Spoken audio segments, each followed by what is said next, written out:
We, utasugua mpaka utafanyia like, but when it comes to massage, don't do it. Tafadhali.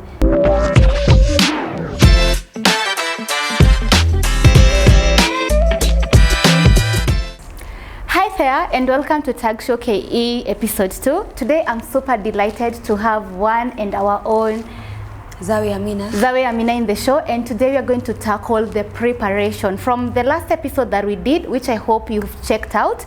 I told you guys about the contract, and I told you that in our next episode we were going to talk about some of the things you need to do before leaving Nairobi to Saudi Arabia, and with the help of Amina, leo tuta handle all that. Hi dear. Hi. How are you doing? I'm good. You? Kindly introduce yourself to the show. So my name's Zawe Amina, or Zawiria Njoki. I am the CEO of WAZ Mobiles and WAZ Designs. I'm glad to be here. Also an ex-Kadama. And yeah, I'm always ready to share what I have with the Kadamas that are there. Thank you so much for actually being here and sitting here with us.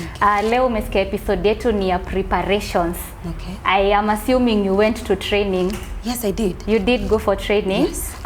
When did you decide you were going to travel to Gulf, and how was your training experience, and what are some of the things zenye ulido before even traveling, so that we can help somebody that is about to travel ajue before aende kule ni some of the things they need to do and to get in touch? Actually, everything that happened, I was not prepared for. Starting with my business going down. So my business went down. I had a mtumba business, which went down. That led to me actually raising some interest in wanting to travel to the Middle East. So after my business went down, I'm in campus, dropped out of school because definitely I got pregnant. And you get pregnant, you have a kid, your business has gone down. You don't have the finances to actually keep up with the responsibilities that come in with being a young mother. So all that really gave me the ideas of actually wanting to travel to the Middle East. And before I traveled, I had did some due diligence here and there to actually know what exactly I need to carry. But deep down, I did not want to just go there because I wanted to go maybe and earn. Most of the things that really I wanted to go and do there is gain the experience and also heal, because I had a lot of things that I did not heal. Yes, I needed the finances at that time, but healing was the main thing that really drove me there. Yeah, because I was so depressed during that period of dropping out, business going down. You have a kid there, the responsibilities, you don't want to be the you're a burden, and then you're the firstborn daughter, so you just have a lot of things to go that are going on around you, and you have to be responsible and yeah. So you are looking for something in your ungeenda heal as you make some money and exactly. have some life going on. Yeah. Which actually leaves me with a question for you guys. Kindly in the comment down section below, if you've been to Gulf, let us know what took you to Gulf, and also if you're maybe gonna travel, what are some of the reasons that are going to take you to the Gulf? Because also personally, Amina, for me, I was in a very bad state. I was in a commotion. I was also doing mtumba, by the way, which I'm also doing right now. And there was just so much happening kwa familia yetu, and I was like, nah, I need to take a break. Acha niende. I go heal myself. I go self-search myself. Nikijiprepeanga. You've spoken of due diligence. Yeah. What are some of these due diligence you did and somebody should actually do before traveling to the Gulf? Number one, you should first, I always tell people, this is something I did not do, but can you please work on your EQ and IQ? Know how your temper is, because most of the time you go there and you cannot control some of the things, like your temper is always very high. You cannot, you're working with different people from different races. This is a new country, people you've never you don't understand them. If it takes you, if you have to sit down and control your IQ and EQ before traveling, I would really advise people to go there. That is why you find most of the time people don't even finish their contract. Most of the time people go there and they just end up miserable and all that, because they are not stable enough mentally to understand things that go on there. Something else is about their finances. You have to prepare yourself in terms of having a bank account. You have to know nikienda kule pesa zangu nitaika wapi, because I've seen a lot of ladies complaining and crying on social media. My money was used up by my parent. I sent money and, you know, this and that happened. I don't have nothing in my bank account. You know, people cry every single day that they have lost their money. You know, I was trying to invest in a property and I lost everything, you know. But doing your search and knowing I have a bank account and this is how this bank account works. Does it have mobile? You can access it mobile. Yes, you can. How flexible is it? How accessible is it? Then go for it.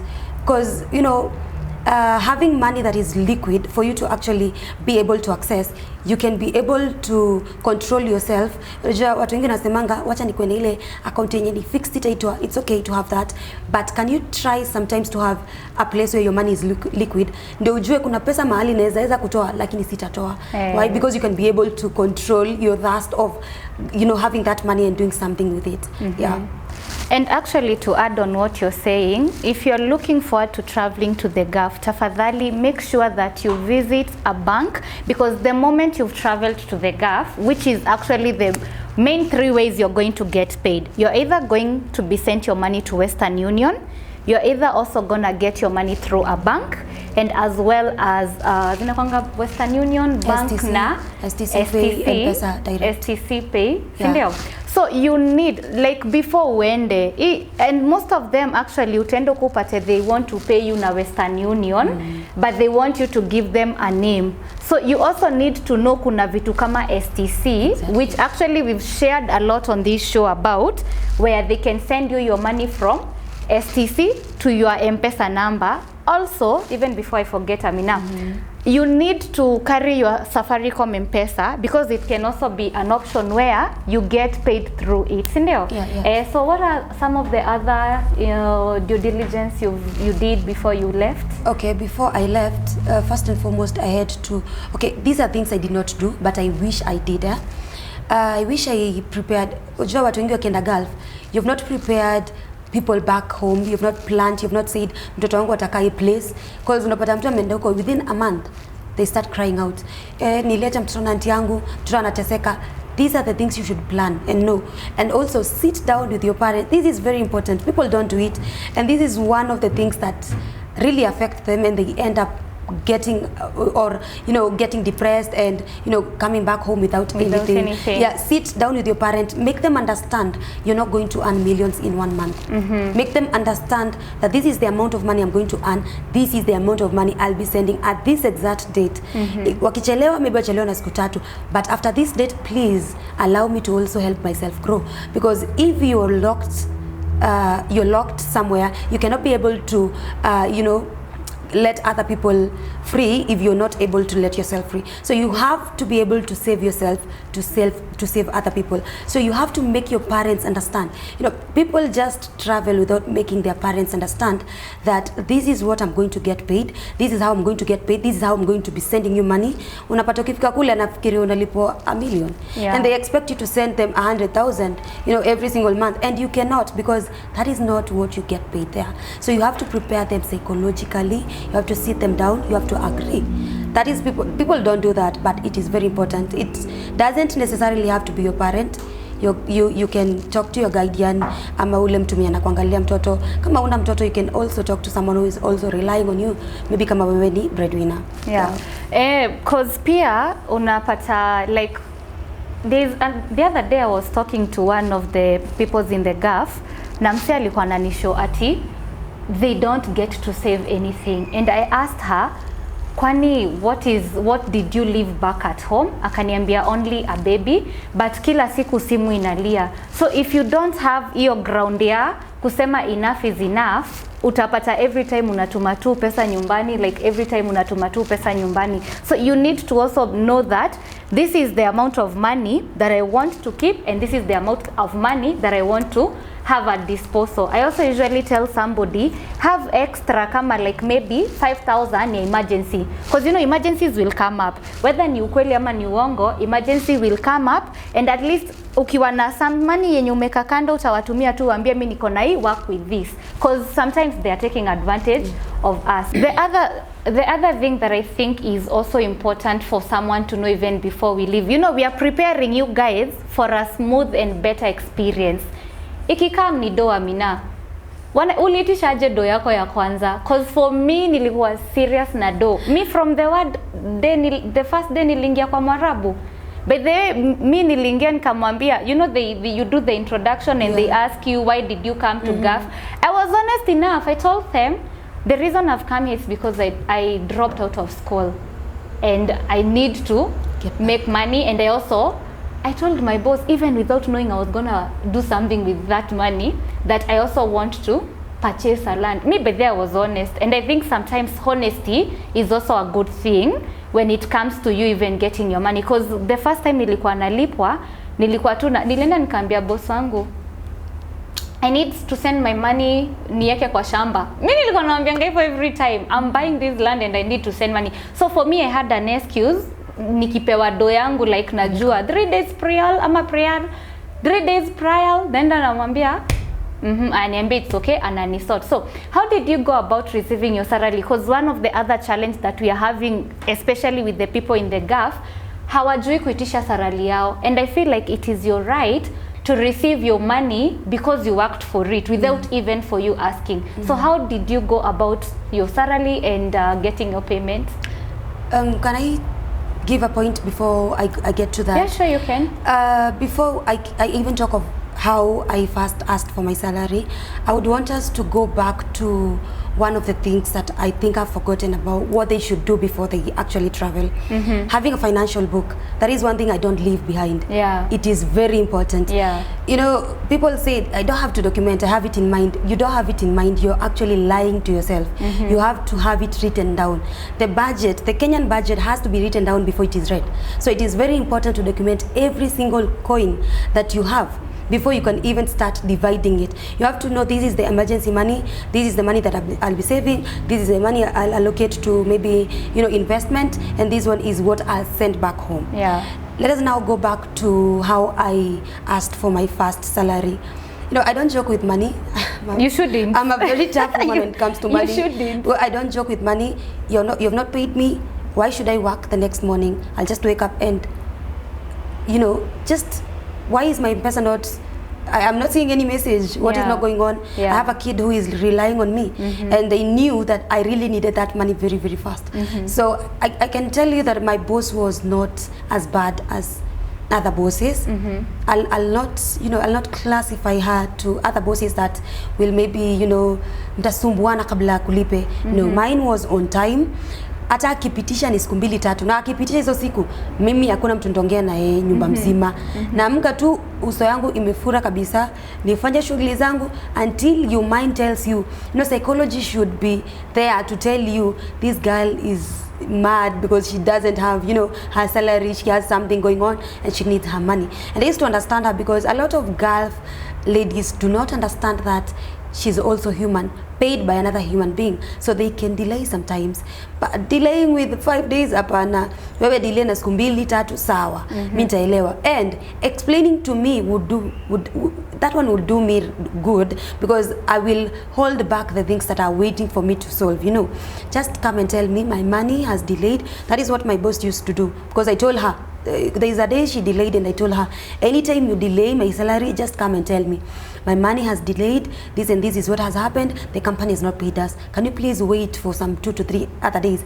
It's okay. Why then will I raise an alarm and you've already told me gojea kidogo? You know, I don't have to do all that, because complaining a lot will not do me, it will do me more of harm than benefit. Yeah. And in fact, actually, even before we go even to the whole story of getting paid and everything, I also think and I also know that it is important ile first impression yenye unapeleka pale ikusimamia. You know, you walk into a space, like for me, funny enough, my boss thought siwezi fanya job because mimi nilienda nimepakwa tu gel twangu.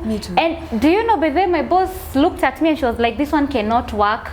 Later on she actually came and told me, so you know how Arabs are, anakuja na kuangalia and then baadaye ndo atakuja kuambia. So I think also the impression ya kwanza yenye unaenda unapeleka pale, enda kama no nonsense person. Number 2, usiogope. Like, if you have to say no, say no. And when it's time for your salary to be given, ask for it. You worked for it. Don't even waste time. You have even the right ya kukataa kufanya hiyo job the next day kama kulipi, until akwambie this is when you're vile tu unasema like create your relationship yenye you can be in a position to express yourself, because kama unaweza express it's going to be ita flow tu, si ndio? Yeah. Now let us take it back a little bit to parking, because I feel like parking is also one of the most important things to do.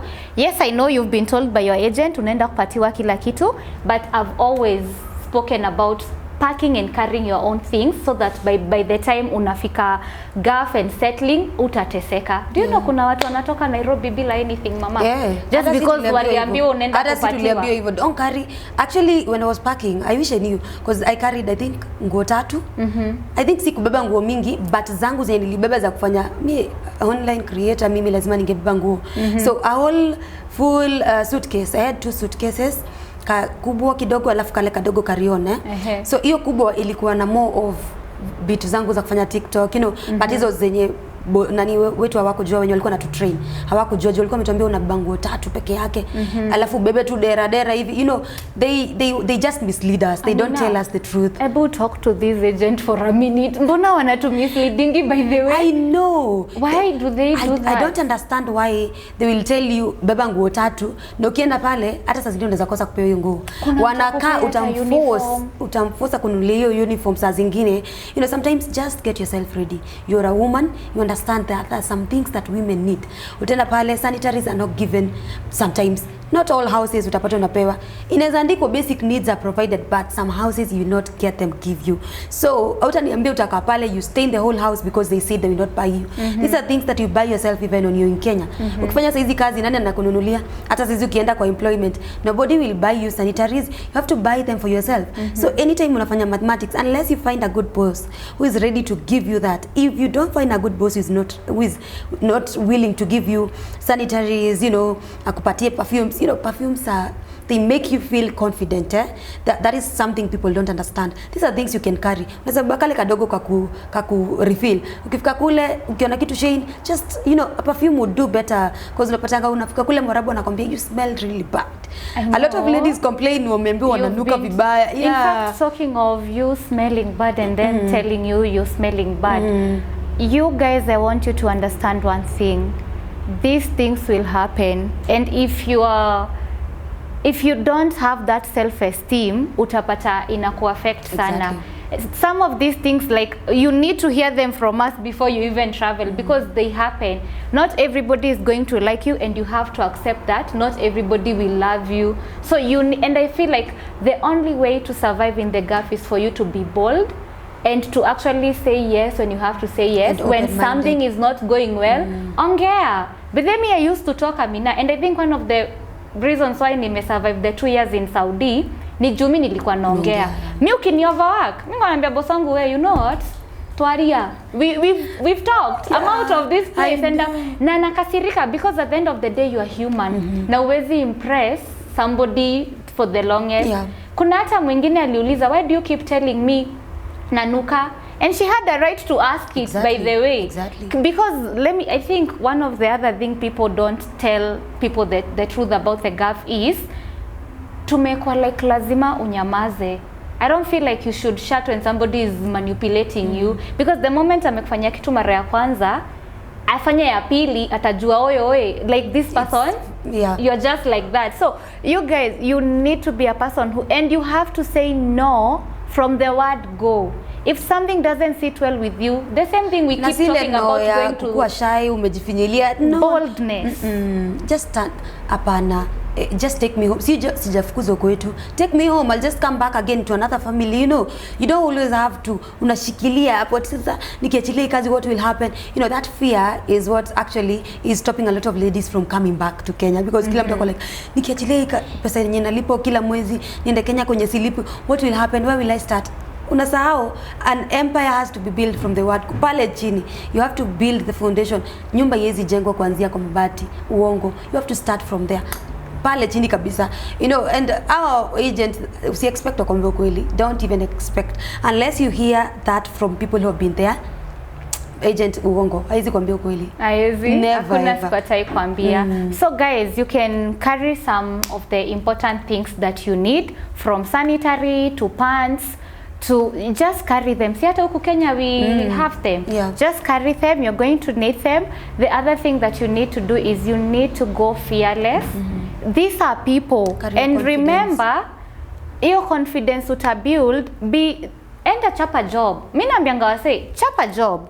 If your boss comes and tells you muende kwa nyumba ingine ukafanye kazi, if you like muulize, ama enda hiyo ya kwanza. There's a lady who traveled. Actually, she traveled because of me, and we kept in touch. In fact, I'm the one who actually gave her the agency she used.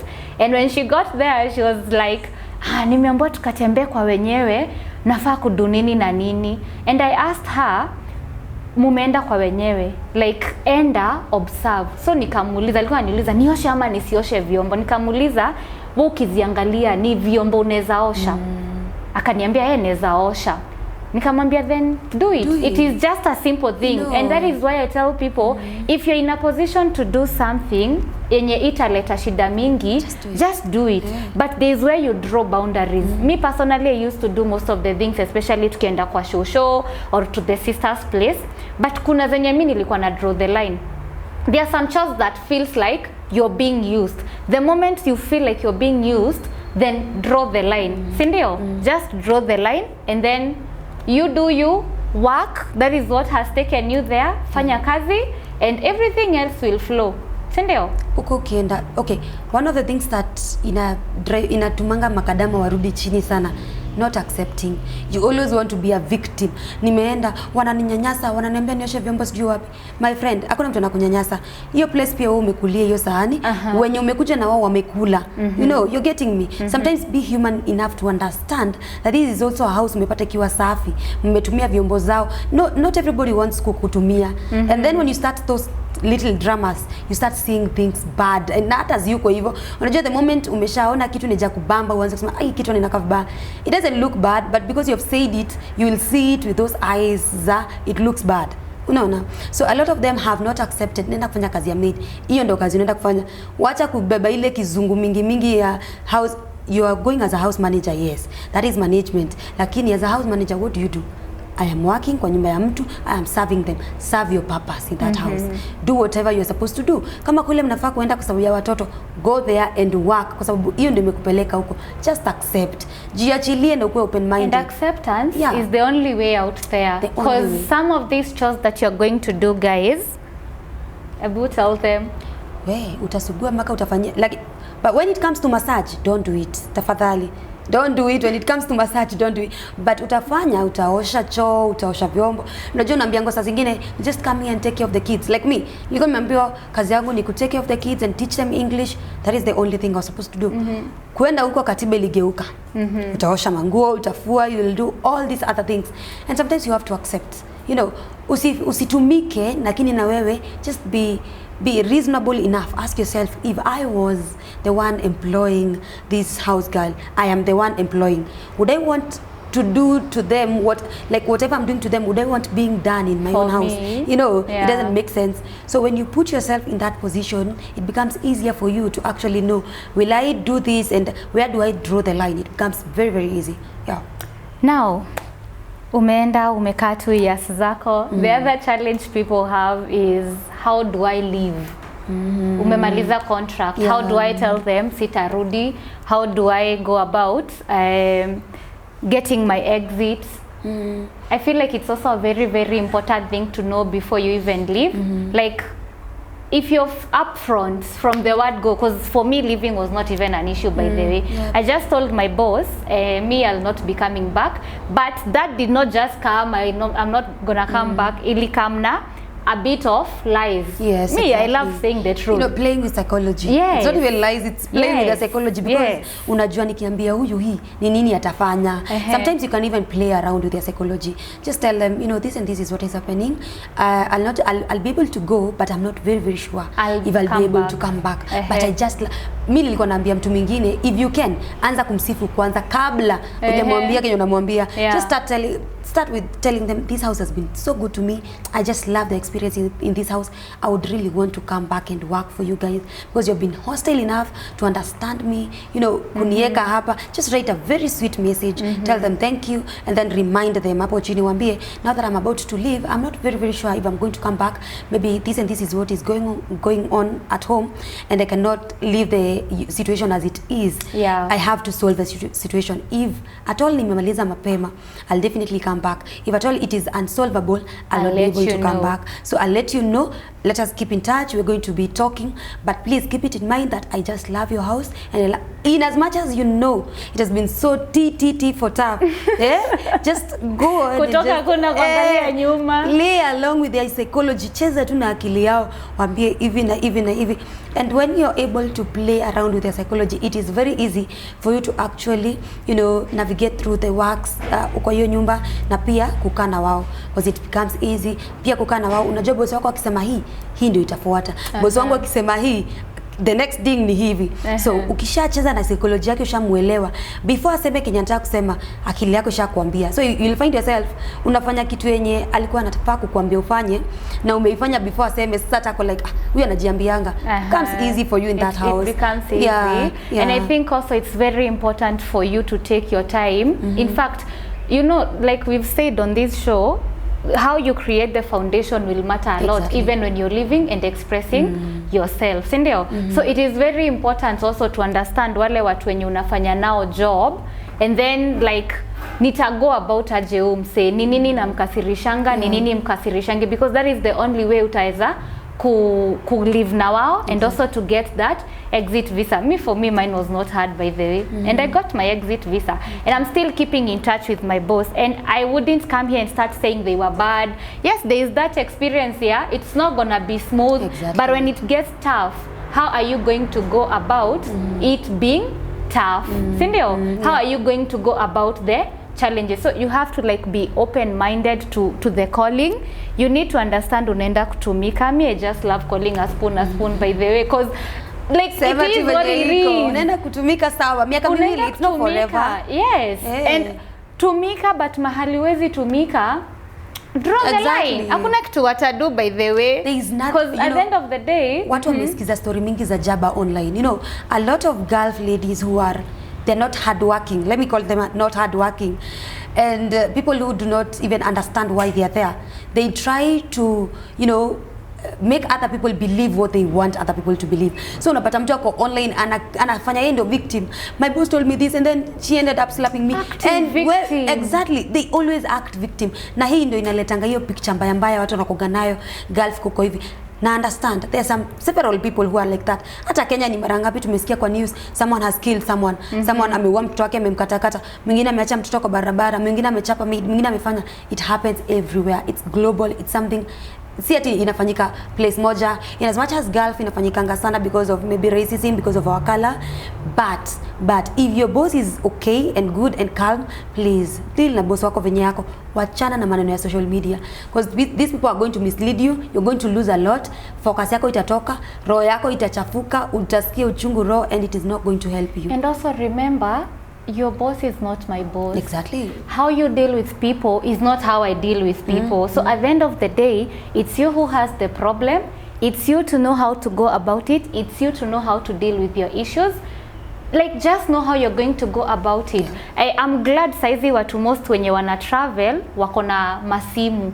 So like we are telling them about finances, make sure uko na hata app. Like have that app ya simu. You just need to go to the bank, ukifungua account yako uactivate. That is if you have the phone here, touch screen. The other thing that I love talking about, Amina, is communication. Before you leave, you need to understand kuna kitu kama Google Translate, right? And if in case you don't know, that is why we have such a show to help you understand kuna kitu kama Google Translate, whereby you can type in English and send. But there for me, communication was just flowing. Because from the word go nilingia kwa hiyo nyumba, ushaingia kwa nyumba kama umeitisha wifi. And in fact, I asked it in a very simple way. Niliambia boss wangu, I need to let my family know nimefika. Can I please have the wifi. Na akaniconnectia yake kwanza ilikataa, wifi yao ilikataa kwa simu yangu. You remember me telling you the story? And they had to hotspot me. This man is a person sijui, akanipatia hotspots. And nikaongea na my mom nikamwambia nimefika poa, and then juu ilikataa, I had to like even get the SIM card. It was even easy to ask for the SIM card nikiwa mgeni because you need your phone. Plus unajua job imekupeleka huko, you need to know ile position yenye unaenda kukua, but usiogope watu. Kwanza historia ya kuogopa nilikuwa nasema it's very important. Jana mimi nikiwa I showed them I love beauty. They used to even buy me lipstick and whatever because that is what I showed them I love. I love this. I am a clean woman. I love this. This is what I use. And you have to be so straightforward about what you want. You know, wewe usikule mtu wa kuchanganyikiwa. Akikuletea you just this is what I want. Just go straight to the point. If this is what I want, this is what I need, this is what goes well with my skin. And that is just that. That's it. Yeah. Let me know if you are watching this show in the comment section down below, and you've been to the Gulf. How was your experience? What would you tell somebody that is looking forward to traveling to the Gulf? Like, what is that thing you would advise somebody else? And also for somebody that is actually looking forward to travel there, what are some of the questions that maybe you have na tujaziongelelea that you would love answered? Just leave them in the comment down section below. And then before we leave, you have anything else to add? Kuna kitu tumesahau about preparation and something you should do? I think we have touched around every single thing, but hapo kwa finances, tafadhali. And if you need some coaching in terms of finances, you would want to understand how to create a financial book. I'm always here because I'm a life coach. You know about that. I'm a life coach, and I'm always open to wanting people to learn, know, and you know, helping you is like helping me. Ukienda Gulf upate pesa, you're going to come back to us designs, was mobiles, buy your mom something, you know, promote you with something, your outfits, you know. If they go and succeed, we are also going to succeed because we need them to become who we are also. Exactly. Yeah. So don't be afraid. In fact, fear should be the last thing that you think about when you travel to the Gulf. We've been there. We've done our contracts. If I was asked today, would I go to my boss's house again? Imagine I would. The only reason I'm not going back is because I feel like I need to grow myself. I need to explore more. I need to meet that other person that I am, but I wouldn't come here and say that I went through something I could not have handled, and that was because I was open-minded to the whole experience. And also you can also get there. The most important thing that we will keep insisting about is story ya do manze. You need to save the money because I mean, if you want to come back and upgrade, you'll need the money. Exactly. How will you buy a job, the commission jobs, if you didn't save anything? We don't want people to come back here and cry. Na sikuwe mstingy sana kwake. Gift yourself. I know. Ukisave pesa fikisha 100,000, your target was 100k in 6 months. Ikifika, buy yourself a dress, look good, because your confidence is built with what you buy yourself. You make yourself feel good. This body, if you appreciate it, it's going to appreciate you back. Yeah. And I think with that, if you have nothing else to add, we can call it a show. Yeah. So guys, thank you so much for tuning in today's episode. We had so much fun. If you haven't checked other of our episodes, check them out and look forward to our next episode. I'm gonna see you guys when I see you. Have a good one.